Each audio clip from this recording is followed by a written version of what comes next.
Welcome back to Bible Talks on WBCM Radio. This is part 29 of our deep dive into the Bible.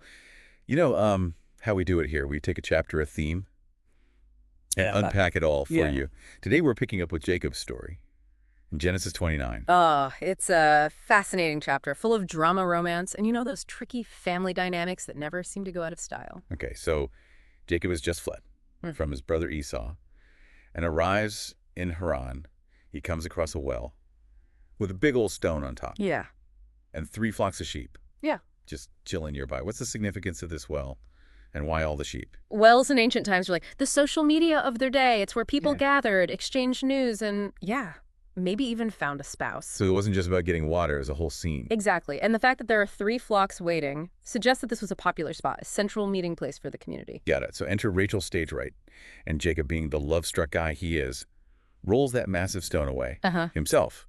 A job that usually took multiple shepherds. You talk about a grand gesture, right? It certainly showcases his strength and his eagerness to impress. Remember, he's just arrived. He's essentially a stranger in this land. This act might be his way of saying, hey, look at me. I'm strong. I'm helpful.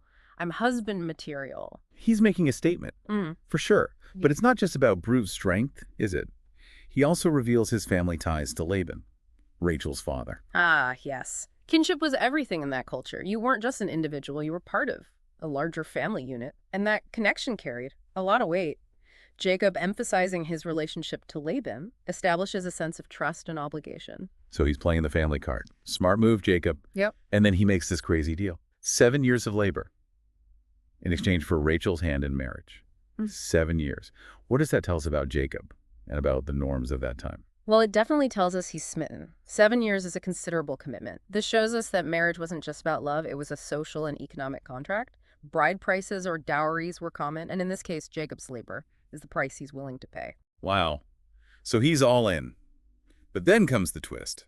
Wedding night arrives, and Laban tricks Jacob into marrying Leah, Rachel's older sister.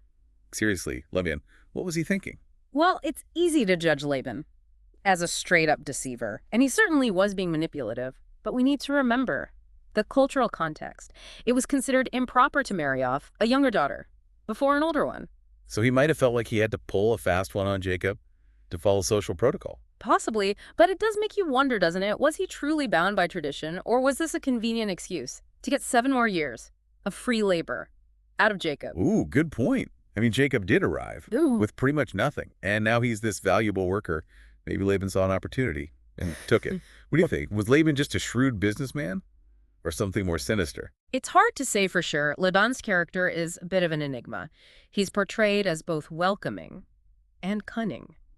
Perhaps he justified his actions by thinking, well, Jacob will get Rachel eventually, so what's the harm? But it does raise questions about the ethics of using deception, even if it's for a supposedly good reason. Yeah, it definitely puts a strain on their relationship. Yeah. Wouldn't you say? I mean, how can you trust someone after that? Absolutely. It sets a precedent of distrust that will continue to play out throughout their story. And let's not forget about Leah in all of this. She becomes a pawn in this power struggle between her father and husband. Imagine how she must have felt, caught in the middle. Oh, absolutely. It's heartbreaking. Here she is on her wedding night, knowing that her husband was tricked into marrying her, that he truly loves her sister. Talk about starting a marriage on the wrong foot. It's a recipe for resentment and heartache, and yet Leah's story takes an interesting turn when she starts bearing children. Ah, yes. The sons, Reuben, Simeon, Levi, and Judah. Each name has a deeper meaning, doesn't it? It's not just picking a name out of a baby book. Exactly. In ancient Hebrew culture, names held significant weight. They often reflected the circumstances of a child's birth, the parents' hopes and fears, or even God's intervention. Leah's choices are particularly poignant, given her situation. Let's unpack those names, shall we? Reuben, her firstborn, means see, a son. It's almost like she's saying, look, Jacob, I've given you an heir. Maybe now you'll finally love me. It's a cry for recognition, for validation. Yeah. She's trying to find a way to win her husband's affection through bearing his children. And then there's Simeon, which means hearing. Do you think she's hoping that now Jacob will hear her, see her worth as a wife? That's a very plausible interpretation. Each child's name becomes a window into Leah's emotional state, her longing for love and acceptance. Levi's name means attached. Which is interesting, considering the lack of genuine attachment in her marriage. Is she expressing a hope that through this son, she and Jacob will finally bond? It could be. Or perhaps she's acknowledging the fact that even though Jacob doesn't love her the way he loves Rachel, they are bound together through these children, through this family unit. It's so complex, isn't it? All these layers of hope, longing, and maybe even a bit of defiance. And then there's Judah, whose name signifies praise. What a shift. Isn't it? After 3 sons whose names all seem to revolve around her longing for Jacob, she names this one Praise. It suggests a turning point, a moment of acceptance, perhaps even a glimpse of faith.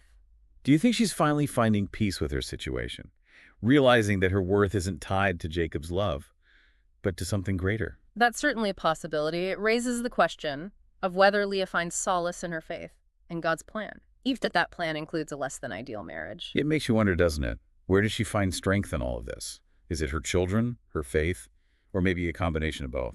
That's a question worth pondering, but what's also fascinating is how Leah's story, despite all the hardship, becomes a testament to resilience and hope. It's a reminder that even in the midst of difficult circumstances, even when life throws you curveballs, there's still room for growth, for finding meaning and purpose. Absolutely. And it makes you think about those times in our own lives when we've felt overlooked, undervalued, maybe even a bit like Leah.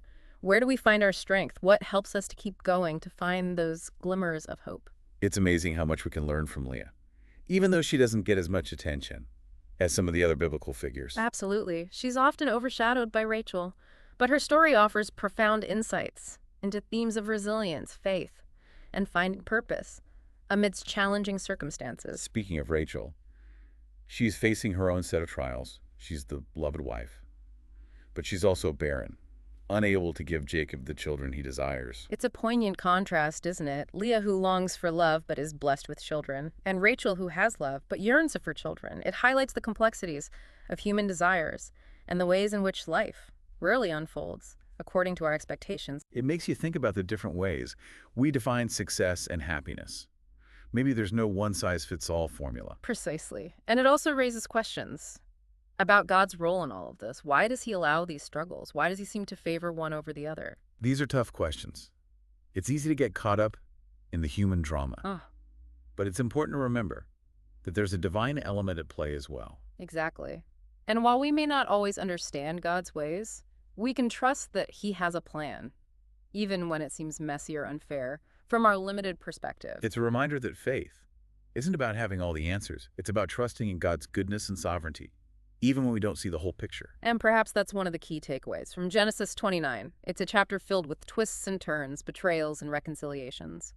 And it challenges us to wrestle with those big questions about love, family, and God's providence. It's certainly not your typical fairy tale romance, but it offers a raw and honest glimpse into the complexities of human relationships and the enduring power of hope, even in the face of adversity. And it leaves us with some intriguing threads to follow.